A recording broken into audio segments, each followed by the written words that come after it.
लालू परिवार में जो हंगामा और ड्रामा हुआ, जो सिर्फ फुटअव्वल हुआ, उससे बॉलीवुड वाले, सीरियल बनाने वाले, खासकर एकता कपूर, इनको एक नए फिल्म और नए सीरियल का आइडिया मिल गया है।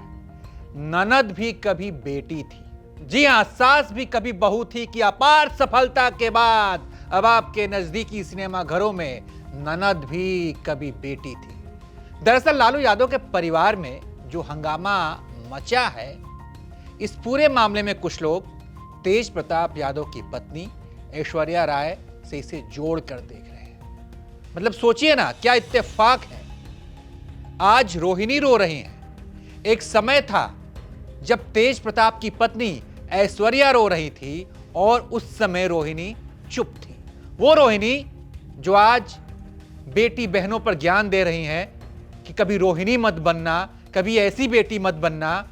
जब एक बेटी रो रही थी तो ये बेटी चुप थी और आज खुद के लिए मीडिया के सामने पूरा परिवार का कच्चा चिट्ठा खोल दिया है। जी हां, ऐश्वर्या राय का पुराना बयान तो आपको याद ही होगा, जिसमें वो आरोप लगा रही थी कैसे उन्हें राबड़ी देवी और परिवार के सदस्यों द्वारा पीटा जाता था। उनके बाल खींचकर उन्हें घर से धक्का मारकर निकाला जाता था।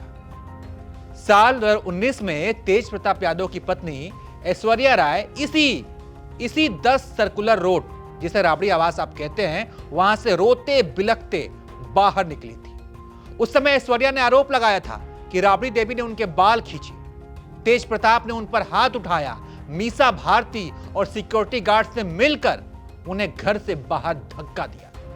ऐश्वर्या ने पुलिस में शिकायत दर्ज कराई थी कि उनका फोन छीन लिया गया था ताकि वो सबूत न रख सके। यह मामला उस समय देश भर की खबरों में छाया हुआ था। दोनों घटनाओं में जो आज हो रही है और जो पहले हुई थी, दोनों घटनाओं में सबसे ज्यादा चौंकाने वाली बात यह है कि दोनों में एक तरह की समानता दिखती है। दोनों ही मामलों में आरोप घर के अंदर अपमान, बदसलूकी, मारपीट के लगे हैं। दोनों में ही पीड़ित परिवार की बेटी या बहू थी और सबसे बड़ी बात, दोनों ही घटनाओं की पृष्ठभूमि परिवार के अंदर चल रही शक्ति संघर्ष से जुड़ी थी। लालू परिवार की राजनीति हमेशा से बेहद प्रभावशाली रही, लेकिन इसके भीतर तनाव भी उतना ही गहरा माना जाता है। राबड़ी आवास यानी कि 10 सर्कुलर रोड पर सिर्फ एक घर ही नहीं, यह परिवार की राजनीतिक गतिविधियों का केंद्र भी है।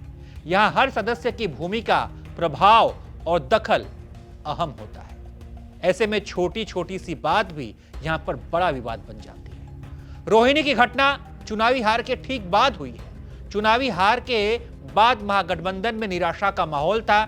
ऐसे वक्त में घर के भीतर तनाव और गुस्सा बढ़ना आम बात होती है, लेकिन यह तनाव उस स्तर पर पहुंच गया कि रोहिणी ने घर छोड़ने और राजनीति से किनारा करने तक की घोषणा कर दी। रोहिणी के प्रकरण के बाद एक बार फिर 2019 में ऐश्वर्या राय के साथ हुई मारपीट की भी घटना पर चर्चा शुरू हो गई है, जिसमें लालू परिवार बहू के साथ दुर्व्यवहार का आरोप लगा था लालू यादव के परिवार पर। तो जिस तरह से ऐश्वर्या, राबड़ी देवी और घर के अन्य सदस्यों पर आरोप लगाए, उसके बाद यह साफ हो गया था कि 10 सर्कुलर रोड में मारपीट की घटना हुई थी।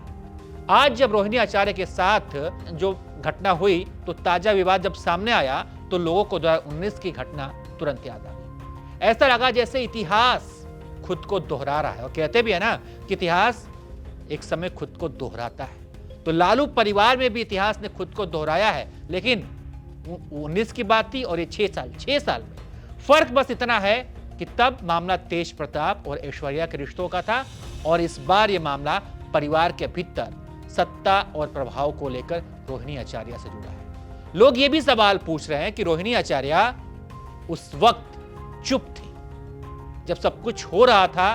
रोहिणी के भाई पर आरोप लगा था कि वो अपनी पत्नी से मारपीट कर रहा है। यह आरोप लगा था कि रोहिणी की मां सास के तौर पर अपनी बहू को प्रताड़ित कर रही है, तब रोहिणी चुप थी। और आज जब रोहिणी के साथ ये हुआ तो हो हंगामा उन्होंने काट दिया। बहरहाल इस पूरी घटना पर आप क्या सोचते हैं? जो कुछ हो हंगामा मचा है, इस पर क्या राय है आपकी? कमेंट कर बताइए। देखते रहिए आप एबीपी लाइव।